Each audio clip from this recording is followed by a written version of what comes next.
مقام روزه‌دار. مرحبا ای روزه‌داران، مرحبا، ای سراپا نور ایمان، مرحبا. چون خدا بیند لبان روزه‌دار، می کند نزد ملایک افتخار.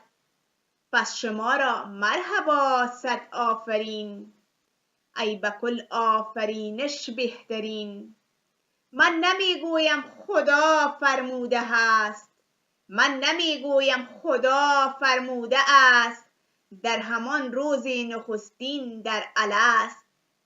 چون شما را در اطاعت بنده دید، بر ملائک از خدا فرمان رسید.